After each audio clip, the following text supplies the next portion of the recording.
नेपाल के प्रधानमंत्री केपी शर्मा ओली का इस्तीफा, हिंसक विरोध प्रदर्शन के बाद छोड़ा प्रधानमंत्री पद। नेपाल में जबरदस्त बवाल, प्रदर्शनकारियों ने केपी ओली के आवास को किया आग के हवाले।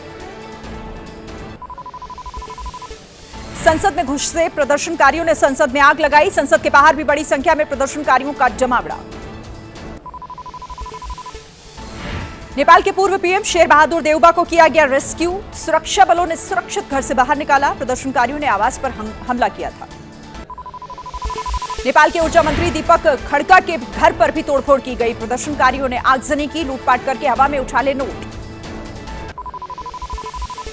नेपाल के प्रदर्शनकारियों का तांडव, नेपाल कांग्रेस के बड़े नेता और पूर्व गृह मंत्री के आवास को प्रदर्शनकारियों ने आग के हवाले किया।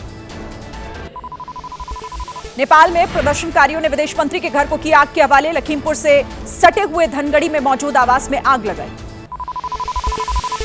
नेपाल में विद्रोह की आग, काठमांडू में लोगों ने किया प्रदर्शन, उग्र भीड़ ने आगजनी भी की।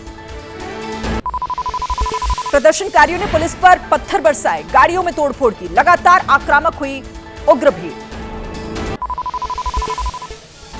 नेपाल में लगातार उग्र प्रदर्शन जारी, नेपाल के राष्ट्रपति रामचंद्र पौडेल के निजी निवास पर प्रदर्शनकारियों ने कब्जा किया, घर में तोड़फोड़ की। प्रदर्शनकारियों का संसद भवन पर भी हमला, संसद भवन के अंदर घुस गए प्रदर्शनकारी, सुरक्षा बलों के हथियार छीन कर ले रहे।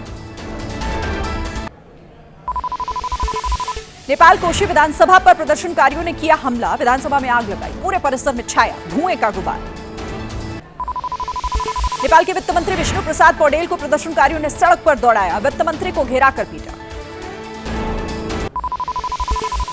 नेपाल के भैंसेपाटी में सरकारी आवास में तोड़फोड़ की गई, प्रदर्शनकारियों ने तोड़फोड़ के बाद आवास में आग लगाई, इसी आवास में रहते थे सभी मंत्री।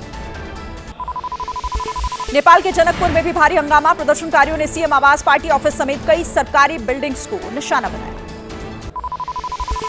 नेपाल में जेनजी प्रदर्शनकारियों ने कम्युनिस्ट पार्टी के मुख्यालय पर हमला बोला, हेडक्वार्टर में आग लगाई, झंडा भी उतारा। नेपाल के काठमांडू में प्रदर्शनकारी और पुलिस आमने सामने, सुरक्षा बलों ने प्रदर्शनकारियों को काबू करने की कोशिश की। नेपाल के हिल्टन होटल पर भी हमला किया गया, प्रदर्शनकारियों की भीड़ ने तोड़फोड़ के बाद होटल को आग के हवाले कर दिया। काठमांडू में प्रदर्शनकारियों की भीड़ बेकाबू हुई, कई जगहों पर आगजनी। काठमांडू में उग्र भीड़ ने एम्बुलेंस को भी निशाना बनाया, रास्ते से गुजर रही एम्बुलेंस पर पथराव किया, चालक ने एम्बुलेंस को भगाकर अपनी जान बचाई। नेपाल कांग्रेस के ऑफिस पर भी हमला, हेडक्वार्टर में प्रदर्शनकारियों ने आगजनी की, आग की लपटों से घिरी पूरी इमारत। नेपाल में प्रदर्शनकारियों पर चढ़ाई गाड़ी, उग्र भीड़ को हटाने के लिए गाड़ी से लोगों को कुचला। नेपाल में उग्र भीड़ ने नेताओं और अधिकारियों के घरों को भी निशाना बनाया, कई घरों को फूंक डाला। नेपाल की कालीमाटी पुलिस स्टेशन पर भी प्रदर्शनकारियों का हंगामा, पुलिसकर्मियों ने की फायरिंग करके इसका जवाब दिया। नेपाल के भैरहवा एयरपोर्ट का प्रदर्शनकारियों ने घेराव किया, केपी ओली के एयरपोर्ट पर पहुंचने की प्रदर्शनकारियों को पहले ही मिल चुकी थी जानकारी। लखीमपुर खीरी के पास नेपाल में मौजूद कस्टम ऑफिस में प्रदर्शनकारियों ने पहले तोड़फोड़ की, फिर पूरे कार्यालय में आग लगाई, बॉर्डर पर हर हलचल पर एसएसबी की नजर।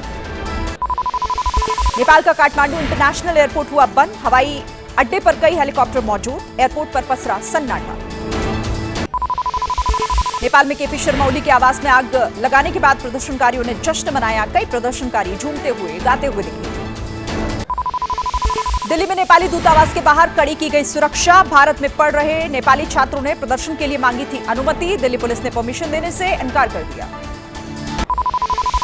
नेपाल में आगजनी, तोड़फोड़ के बाद बिगड़ते हालात को लेकर भारतीय सीमा पर अलर्ट जारी, बहराइच में भारत नेपाल बॉर्डर पर की गई सख्ती, नेपालगंज में वाहनों की एंट्री पर रोक।